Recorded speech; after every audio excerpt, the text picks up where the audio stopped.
સુરતમાં શિક્ષણને પ્રોત્સાહન આપવા અને જરૂરિયાતમંદ વિદ્યાર્થીઓને મદદરૂપ બનવા માટે ફેઝ વેલફેર એડ દ્વારા બુક વિતરણ પ્રોજેક્ટ 2026નું આયોજન કરવામાં આવ્યું। આ કાર્યક્રમ અંતર્ગત 7,000 જેટલી બુકનું મફત વિતરણ કરાશે, જેમાં આજે 3,000થી વધુ નોટબુક વિતરણ કરાયું, જેમાં મોટી સંખ્યામાં વિદ્યાર્થીઓએ લાભ મેળવ્યો।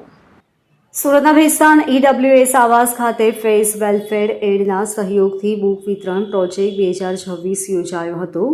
કાર્યક્રમ દરમિયાન જરૂરિયાતમંદ વિદ્યાર્થીઓને કુલ 7,000 નોટબુકનું નિઃશુલ્ક વિતરણ કરવામાં આવશે, જેમાં આજરોજ 3,000થી વધુ notebook Kalpana Chawla Urdu school number 284માં વિતરણ કરાયું।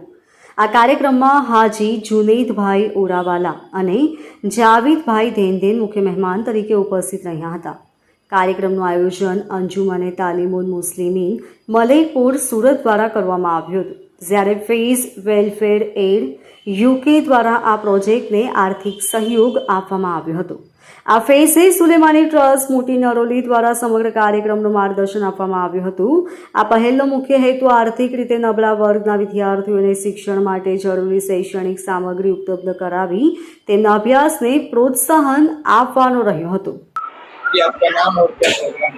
मेरा नाम देनदेन जावेद भाई सब्बीर भाई, मैं खिदमत ग्रुप के प्रेसिडेंट।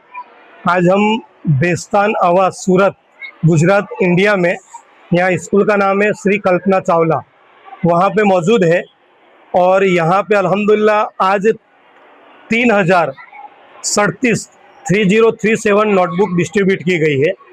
तो सबसे पहले तो मैं फैज़ वेलफेयर एड के तमाम ट्रस्टियों का शुक्रिया अदा करना चाहता हूँ।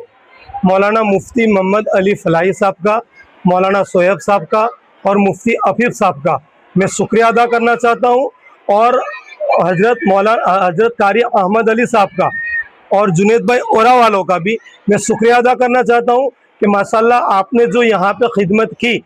ये एक आवास है, बेस्तान आवास एरिया है, जो झूपड़पट्टी सूरत के अंदर जो स्लम एरिया है वो सारा टूट के यहाँ पे लोग बसे हैं। अल्हम्दुलिल्लाह वो बच्चों तक के हमने आपकी ये चीज़ पहुँचाई है। तो मैं फिर से एक बार हजरत मौलाना मुफ्ती मोहम्मद अली फलाही साहब का शुक्रिया अदा करूँगा, मौलाना सोहेब साहब का शुक्रिया अदा करूँगा और मुफ्ती अफीफ साहब का शुक्रिया अदा करूँगा। और इसके अंदर जिस भाई ने, जिस माँ बहनों ने हिस्सा लिया है, उन तमाम का मैं दिल की गहराइयों से शुक्रिया अदा करता हूँ। Bureau report LK star news सूरत।